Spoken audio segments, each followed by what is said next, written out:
It all started with a stupid impulse. You know how sometimes you're scrolling at 1 a.m. with crumbs on your chest and zero intention of doing anything useful, but suddenly your brain goes, hey, let's find out if we're 2% Neanderthal? That was me. I, 23F, Olivia, was taking a break after my college graduation, the kind of break where you mostly just binge true crime podcasts and reorganize your sock drawer at 3 a.m. I saw one of those Ancestry DNA kits on sale. It was one of the nicer ones, too, not the janky off-brand ones, but a legit company with cool charts and genetic migration maps and whatnot. It promised answers to questions I wasn't really asking, but hey, it was $49.99 and I had wine in me. You do the math. So I ordered it. My boyfriend, Evan, and I made an evening of it. We joked about ancient bloodlines and how I was probably descended from pirates or potato farmers. He even helped me set it up. We spat in tubes like middle schoolers doing science fair projects, slapped the prepaid label on, and toasted to genetic mysteries revealed. 3 weeks later, I got the results. Mostly Irish, some Scandinavian, which I was proud of for some reason, and a small unexpected chunk of Eastern European ancestry that had me texting my aunt like, so who's the mystery Slavic ancestor in our bloodline? It was fun. Nerdy fun. I sent screenshots to my little brother Mason, 21M, because we'd always been the tag team of the family. Grew up practically glued to each other's side. Shared bunk beds until he got too tall to fit. Played co-op video games like we were training for a national sibling championship.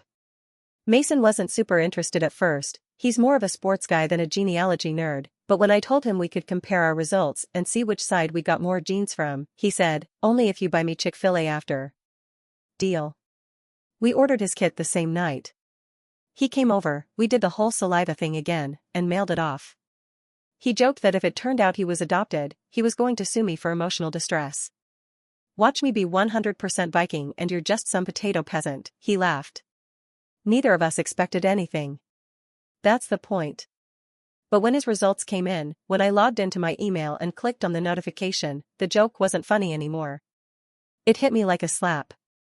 I remember the exact moment I saw it, the way the room fell dead quiet even though nothing had changed. The hum of the fridge, the sound of the neighbors upstairs, my Spotify playlist still playing some indie folk nonsense in the background, all of it became white noise as my eyes scanned the screen. You and Mason share approximately 24.5% DNA. Predicted relationship, half-sibling. I didn't even react at first. Just stared. Read it again. I clicked refresh like it would fix something. Checked the info. The names were right. The dates were right. 24.5%. That's half-sibling territory. Full siblings usually share around 50%. I closed the app. Reopened it. Same result. I opened a browser tab and googled do full siblings ever show as half-siblings on DNA tests, and clicked through every Reddit thread and geneticist blog I could find. Short answer, no. Not with that much of a gap. We shared one biological parent. Not two. I called the ancestry company, told them there must be a mistake, and the rep, a woman named Cindy who sounded like she'd been through this exact phone call 1,000 times, gently walked me through the data and said no, there was no error. Based on the markers, she said, you and Mason are definitely half-siblings. Same mother or father, but not both. I sat in silence. She added, kindly, you'd be surprised how often this happens. That sentence looped in my brain all night. You'd be surprised how often this happens. I didn't sleep. I lay there with my phone on my chest, staring into the dark. My heartbeat felt like it was rattling my ribcage. I kept thinking of Mason's dumb Viking joke, of our shared birthday cakes and the time he cried when I left for college. I thought about how he always said he looked just like Dad, same nose, same dimple, same stupid laugh. Apparently not. The next day, I drove to my parents' house in Brentwood without telling anyone. My mom, Julia, 51F, opened the door with a smile, in her usual yoga gear, holding a mug that said "Number 1 Mom" in faded paint. Olivia, hey. What a surprise. Is Dad home? I asked. No, he's at work. Why? I didn't answer. I stepped inside, sat down at the kitchen island, and unlocked my phone. She followed me in, wiping her hands on a dish towel. Are you okay? You look pale. I turned the screen toward her. Read this. She squinted at the screen, then went still. The color drained from her face. Her mouth opened slightly, but no words came out. Finally, she whispered, "Where did you get this?" Mason's results came in. I checked them. It says we're half-siblings. Still silence. I pushed further. Why would it say that? She sat down across from me. Her hands were trembling. Olivia, listen to me. No. You listen to me. Did you know? Is Dad not Mason's biological father? There was a beat of silence that felt like an entire year. Then she burst into tears. Not the dramatic TV movie kind. The real, choked kind, like her body was trying to shake the truth out of her. She covered her face and sobbed. I didn't move. When she finally spoke, her voice was raw. It was a mistake. A long, long time ago. I didn't think, I never knew for sure. I thought it didn't matter. Your dad raised him. He's his son in every way that counts. I felt like I'd left my body. I was watching this happen from somewhere above, floating. You knew? I asked again. You've known this whole time? She shook her head, then nodded. I suspected. But I buried it. I had to. For the family. For your father. For Mason. I couldn't stop staring at her. Does Dad know? No. God, no. And you can't tell him. Olivia, please. She reached across the counter, grabbed my hand. Her grip was tight. Desperate. You have to promise me you won't say anything. To anyone. Especially not to Mason. I yanked my hand away. You want me to lie to my brother? I want you to protect him, she said. Protect this family. I didn't answer. I just stood up, grabbed my keys, and left. I cried in the car for an hour in a Target parking lot. That was 2 months ago. I haven't told anyone. Not Mason. Not Dad. Not even Evan. But it's eating me alive. And something tells me, it's only a matter of time. After that day at my parents' house, everything shifted. Not in a dramatic, thunderclap kind of way, more like the quiet, suffocating tension before a storm. The kind where the sky looks normal, but you know something's coming. Something you can't outrun. I didn't tell anyone. I wanted to. God, I wanted to. But every time I picked up my phone, every time I hovered over Mason's name in my contacts or looked across the dinner table at my dad, I heard her voice in my head again. You have to promise me you won't say anything. I hadn't exactly promised. I hadn't said yes. But I hadn't said no, either. And that was enough for my mom. She acted like nothing had happened. A few days after our conversation, she sent me a casual text about a new brunch spot she wanted to try. She left comments under my Instagram posts with heart emojis like we weren't both sitting on a live grenade. She played the role of the perfect mom with an eerie precision that honestly creeped me out. The only thing missing was any direct mention of that day. But I couldn't unsee the truth. And the lie made everything feel rotten underneath. Mason, of course, had no idea. He was still texting me about fantasy football trades and sending me TikToks about sibling memes. He came over to my apartment one night with a 6-pack and begged me to help him bake banana bread for his girlfriend's birthday, and I stood there, covered in flour, feeling like a total fraud. He trusted me. We'd never really lied to each other growing up, not seriously. And here I was, holding back something that could shatter the foundation of everything he believed about himself. I tried convincing myself that maybe it really didn't matter. Maybe Mom was right. Our family was good. Strong. My dad loved Mason more than anything. What difference did biology make when love was there? But love isn't immunity. And lies don't stay buried forever. The longer I kept it inside, the worse it got. I stopped sleeping. Stopped answering my mom's texts. Every time my dad told a story about Mason as a baby, I felt like I was choking. My chest would tighten, my stomach twist. I knew the truth, and it felt like poison I couldn't spit out. And then, of course, things got worse. It happened on a Tuesday. Random, nothing special Tuesday. Mason came over to my place because his internet was out and he wanted to use my Wi-Fi to submit a paper. We ordered Chinese food, and he was watching some football recap on YouTube while I scrolled through emails. And that's when it happened. I forgot to close the Ancestry app. I swear to God, I hadn't touched it in weeks. But I'd gotten an email from the company earlier that day, some dumb new genetic traits unlocked thing, and I must have opened it out of habit. The app was still running in the background when Mason picked up my phone to skip a song on my playlist. I didn't even notice. Not until I heard him say, "Wait. What the hell is this?" I turned around. He was staring at my screen, brow furrowed. "Why does this thing say half-sibling? Is that for us?" My throat went dry. My whole body locked up. "What?"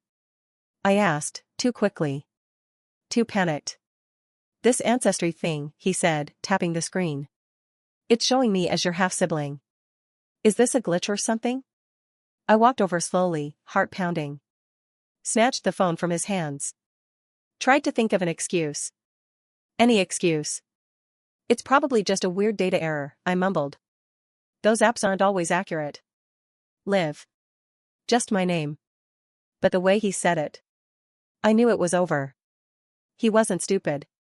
He looked at me with that same look he used to give when we were kids, and I tried to lie about eating the last Pop-Tart. Except now, the stakes were nuclear. "You knew, didn't you?" Silence. He stepped back. "Olivia. Did you know?" I couldn't answer. I couldn't even look at him. He sat down slowly on the couch, like his knees were about to give out. "Jesus," he whispered. "So it's true?" I finally nodded. "Barely. I found out when your results came in. I checked the shared matches and I didn't want to believe it. I called the company. They confirmed it. I confronted Mom. Mom knew?" "Yes." He didn't say anything. I kept going, even though my voice was shaking. "She told me not to tell anyone. Said it was a mistake. That had happened once. That she didn't even know for sure until now." Mason stared at the wall like he was trying to punch a hole in it with his eyes. "So Dad doesn't know?" "No." He stood up. Paced. Ran both hands through his hair. "Oh my God." I took a step toward him. "Mason, I'm sorry. I didn't know what to do. I didn't want to hurt you."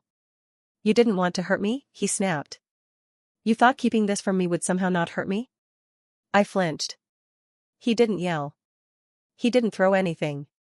But the disappointment in his voice, the betrayal, cut deeper than anything else could have. "I need to go," he said. "I need to think." And he left. The fallout came fast. My mom called the next morning in a full-blown panic. She must have already talked to Mason. Her voice was shrill, clipped. "You told him?" "Olivia, I trusted you." "You manipulated me," I said flatly. "I asked you to protect your family. Now look what you've done." "He's not answering my calls, he's ignoring your father. He left in the middle of dinner without saying a word. Maybe he deserves to know the truth." She was quiet for a second. Then she hissed, "You've destroyed everything. Are you happy now?" She hung up. Since then, she's been pretending I don't exist. She uninvited me from Sunday dinner. Blocked me on Facebook. Didn't even text me on my birthday, which, until now, she never missed, not once in 23 years. No more "good morning, sunshine" messages. No more check-ins. It's like I've been cut out. Meanwhile, Mason's still barely speaking to anyone. He texted me once, "I just need time." And Dad? Still in the dark. Still telling stories at dinner like everything's fine. Still calling Mason his mini-me. And I'm just here, carrying the weight of a secret I never meant to uncover. A secret that's no longer mine to hold. After Mason found out, the silence became louder than anything I'd ever heard in my life. I didn't expect a thank you card, but I guess some part of me hoped that once the dust settled, Mason would understand I hadn't meant to hurt him. That I hadn't wanted to say anything in the first place. That I was trapped. Instead, I became the villain in my own family's story. Mom stopped acknowledging me entirely. I mean that in the most literal way possible. She refused to say my name.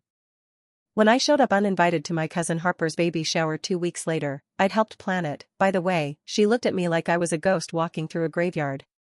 She didn't yell. Didn't cry. Didn't make a scene. She just left. Walked out without a word.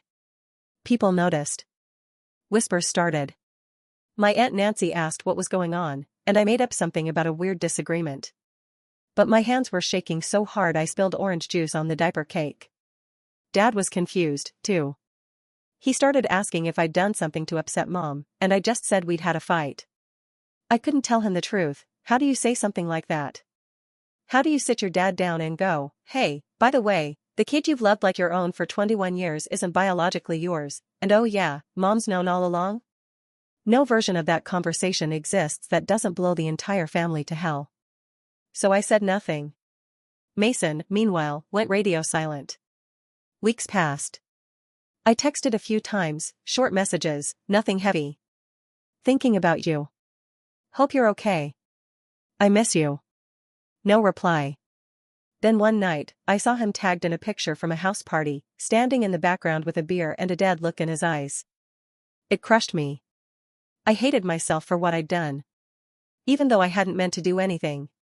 Even though I'd only known the truth because he agreed to do the test. Even though Mom was the one who lied. Still, somehow, I became the scapegoat. Then came the worst part. A week later, Mason finally reached out. He asked if I could meet him at this bar downtown, just the two of us. I drove there so fast I barely remembered parking. When I walked in, he was already at a table near the back, nursing a beer and looking like he hadn't slept in days. I didn't know what to expect, maybe some tears, maybe shouting. What I didn't expect was what he said after barely a hello. "She told me the truth." I blinked. "Mom?" He nodded. "She said she always knew. That she had an affair. That it wasn't just a one-night thing. That she and the guy were involved for a while." I sat down slowly. "She told you that much?" Mason took a long drink before continuing. "She said she ended it before I was born, and that she never told Dad because she didn't want to ruin everything. But the part that really got me?" He looked up, eyes red. "She said she didn't tell me because she didn't want to lose control of me." I stared at him. What does that even mean?" She said, and I quote, "I didn't want you running off to find some stranger and deciding he's your real father. You're mine. And your father is your father, no matter what blood says." I felt like the air had been sucked out of the room. "She knew," Mason said. "All this time. And she let me grow up thinking Dad and I were the same person in different fonts. And when you found out, instead of owning up to it, she turned it on you." I felt my throat tighten. "I'm so sorry." Mason shook his head. "You don't need to be. I was pissed at you, yeah. But now? Now I get it. She manipulated both of us. She weaponized your silence and made it your fault. That's messed up." A beat passed. "Do you want to find him?" I asked gently. "The guy?" I nodded. Mason shrugged. "Part of me does. Part of me's terrified. I don't even know his name, she won't tell me. Just said he was some guy from her past who moved away. Classic soap opera crap." I almost laughed, but didn't. Then he looked at me. "You know what really sucks, Liv?" "What?" I look at Dad and feel guilty. Like I'm betraying him just by existing. That hit harder than anything else. "Dad loves you," I said quietly. "Nothing about that has changed. Nothing could change that." "Yeah," he said. "But I look in the mirror and don't see him anymore. And it messes with my head." I didn't have a good answer for that. We sat in silence a while longer, just two siblings trying to sort through something way bigger than either of us signed up for. When we left, we hugged in the parking lot, tight, unspoken, like we both needed it more than we realized. For a second, I thought maybe that was the turning point. That maybe things could start to heal. But then the next day, I got a message from Mom. Just 3 words. "You're dead to me." No punctuation. No context. Just pure venom. That night, my dad called to ask if I'd be coming to Mason's birthday dinner. I paused. "Did Mom say anything?" "She's been on edge lately," he admitted. "I don't know what's going on between you two, but whatever it is, I really hope you can fix it." I almost told him. Right there. I had the words in my throat. But I couldn't. I told him I'd think about it, hung up, and cried until I couldn't breathe. I never meant to destroy my family. I never wanted any of this. All I did was open a box we both agreed to open. And somehow, that made me the villain. But now that I know what Mom's really capable of, the lies she's wrapped her whole world around, I'm starting to realize something else. This wasn't just a secret. It was a power move. And she's furious that I ruined her control. Mason's birthday dinner was the last time we were all in the same room. It was supposed to be at Ruth's Steakhouse, our usual spot, same place Dad takes us every year. The kind of place where they bring out a lava cake with a candle in it and all the waiters clap offbeat while pretending not to hate their lives. But this time felt different. Mom didn't speak to me the entire evening. Didn't look at me. Not even once. When I arrived, she was already seated, perfect as always, hair curled, heels on, smile plastered. She greeted everyone. Hugged Mason like nothing had happened. Kissed Dad on the cheek. But when I said hi, she just picked up her wine glass and turned her face away. It wasn't subtle. Even the waitress noticed. Mason gave me a small nod across the table. We'd texted a bit since our talk, not back to normal, but real. Quiet understanding had formed between us. He didn't want drama tonight. Neither did I. So I kept quiet and played my part. Dad, oblivious as ever, launched into a story about Mason's third birthday when he cried because he didn't want to eat cake with melty balloons on it. Everyone laughed. I smiled. And then the waiter asked, "Any special reason for the celebration tonight?" Before I could answer, Mom spoke. "It's my son's birthday," she said. My son. There was this heavy pause. It wasn't just the words, it was the way she said it. Sharp. Cold. With emphasis. The table went awkwardly quiet. Mason looked down at his plate. I stared at my drink. Even Dad squinted, confused for a second. Later, as we were leaving, Mom grabbed Mason's arm near the coat check. I overheard her whisper, "Don't let her poison you against me." That was the moment I realized this wasn't about pain. This was about control. About ownership. And she didn't own me anymore. 2 days later, I got a call from my Aunt Jill, Mom's sister. We hadn't spoken much since the fallout started, but she was always the cool aunt, the one who let us watch PG-13 movies when Mom said no. "Hey, Liv," she said gently. "Can we talk?" "Of course." She exhaled like she'd been holding it in for a while. "I don't know what exactly's going on between you and your mom, but I think it's time someone said something out loud." "What do you mean?" "She's been rewriting history. Saying you are the reason the family is falling apart. She's telling people you fabricated everything. That you planted those DNA results to cause trouble." My stomach flipped. "Are you serious?" "She told Uncle Jeff you manipulated Mason into taking the test as a prank. She even hinted that you were jealous. That you always wanted to be the center of attention." I almost laughed. It wasn't funny, but it was so absurd I didn't know what else to do. "She's lying," I said. She knew the truth. I confronted her. She begged me not to tell Mason. And when he found out, she blamed me for everything. "I believe you," Aunt Jill said quietly. "I've known Julia my whole life. She's a master at self-preservation." That hit hard. She continued. "She's always needed control. Growing up, it was about appearances. Perfection. If something didn't fit her version of the truth, she rewrote it. And now she's doing it to you." I nodded, even though she couldn't see me.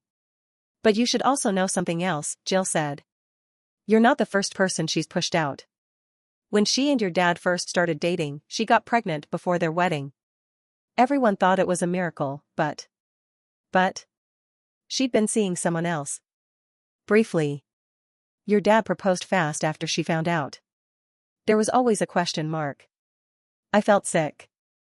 Do you think she trapped him?" "I think she wanted safety. Security.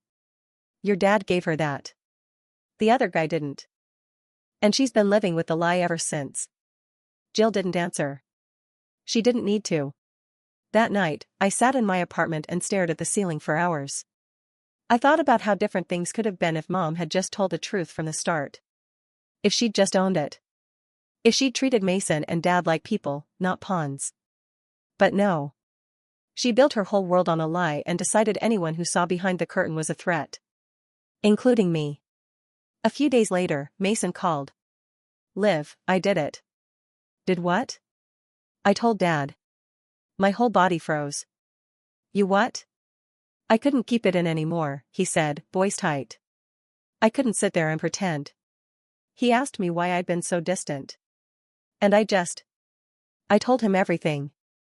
I sat down slowly on the edge of my bed. What did he say? He didn't believe me. Not at first. He thought I was joking. Then I showed him the DNA stuff. He didn't say much. Just kept nodding. And then he went into the garage and sat there for 2 hours. Oh my God. He hasn't talked to Mom since. I covered my mouth. She's losing it, Mason continued. Keeps calling, texting. Saying he's being manipulated. That you and I are conspiring against her. That this is some sort of vendetta. She really thinks that, huh? She doesn't think it. She needs it to be true.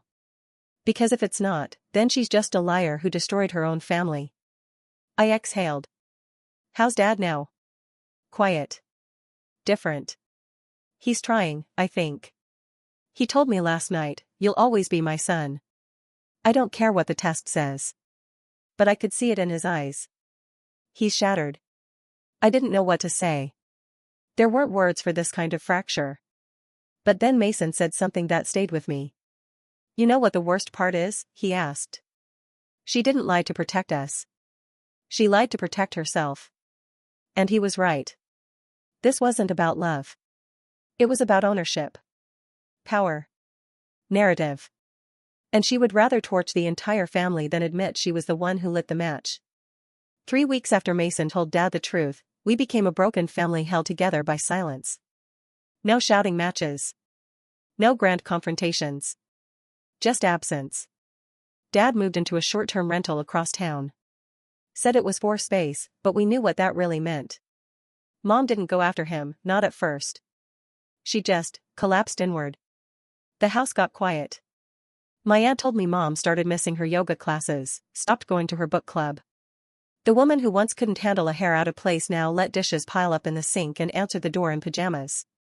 I didn't see her again until the reading of my grandfather's will. He passed in early April, heart failure. He was old school, Southern, stoic. I hadn't been close to him, but we all had to be there, legally. The meeting was held at a lawyer's office downtown, and when I walked in, Mom was already there, sitting alone at the end of the long mahogany table. She was dressed in black like she always did for occasions, but something in her face looked brittle. Tight around the eyes. Like paper that had been folded and refolded until it couldn't take any more creases. She didn't look at me. Not once during the entire meeting. The lawyer did his part. Some minor inheritance items. The house going to Jill. A few stocks split between the grandkids. At the end, he looked around and asked if anyone had questions. No one said anything. Then Mom stood up. Still didn't look at me. She gathered her purse like it was a shield. As she turned to leave, I said, softly, you could have just told the truth. She froze. Her hand clenched around the leather strap. Then, without turning, she said, you don't know what it's like to build a life around one mistake and pray every day that no one finds out. And she walked out. After that, she blocked my number. Not a dramatic, public block, just a quiet severing. I didn't find out until I tried to text her about donating Grandpa's old tools and got the delivery failure message. Then I checked social media. Gone. Vanished from my digital life. It was almost funny. If I posted a photo with Mason, she'd call him crying. If I was tagged at a family gathering, she'd text Jill some passive-aggressive, just glad everyone's moved on without me jab. But talk to me directly? Never again. Dad was different now. Not bitter, exactly, but exhausted. When we talked, he sounded older. Like the man who used to carry me on his shoulders was still in there, but a little dimmed. I keep trying to remember if there were signs, he told me once, sitting across from me at a diner. Like, how could I not have known? There weren't signs, I said. You were just trusting. He looked out the window. Yeah. That was my mistake. That hurt more than anything. Because it wasn't his mistake. He'd been collateral. He'd built a life around a lie someone else told, and then raised someone else's child with love so complete, so unconditional, that even biology never stood a chance against it. I tried to remind him of that. That blood doesn't make a father. But grief has a way of closing ears. Mason changed the most. He went looking. Through old emails, old phone bills. Hired someone online to track down names from the area Mom used to live in before she met Dad. It took time. A lot of it. But eventually, he found someone. A man named Rick Hansen. Divorced. Lives in Florida now. Former drummer in a band that used to tour regionally. No kids, as far as he knew. Mason reached out. Rick didn't answer at first. But then one day, he did. They talked on the phone. Then again. And again. I didn't press for details, but Mason told me Rick had suspected something back then. That when Julia suddenly stopped talking to him and got engaged a few months later, he'd wondered. But no one said anything. And so he'd moved on. Now? He was open. Not pushy, not eager to jump into dad mode, just willing. Present. And Mason told me he was grateful. Not because he needed a new father, but because he just wanted the truth to finally belong to him. Mother's Day came and went. I sent a card. Nothing fancy. Just a blank inside with a note that read. Despite everything, I hope you're okay. I wish it had gone differently. Olivia. She never responded. That was the last time I reached out. It's been 6 months now. Dad's still living in that small rental, but he and Mason go fishing every other Sunday. Sometimes I go with them. Sometimes it's just the two of them. They still talk about sports and college and what-ifs. It's not perfect. But it's real. Mason still talks to Rick once a month. They're planning to meet in person this fall. I think he's nervous, but I also think he's hopeful, and that alone feels like progress. As for me? I'm still working through it. Therapy helps. So does writing this all out, like some kind of catharsis. The girl who bought a DNA kit for fun didn't know she was pulling a thread that would unravel an entire family tapestry. But I can't unpull it now. None of us can. And honestly, I wouldn't want to. Because despite the fallout, despite the silence, despite the pain, I believe the truth mattered. Even if it didn't fix everything. Even if it turned me into the villain. Because someone had to break the illusion. And I'd rather live in the mess of truth than in the shadow of a lie someone else decided we had to keep.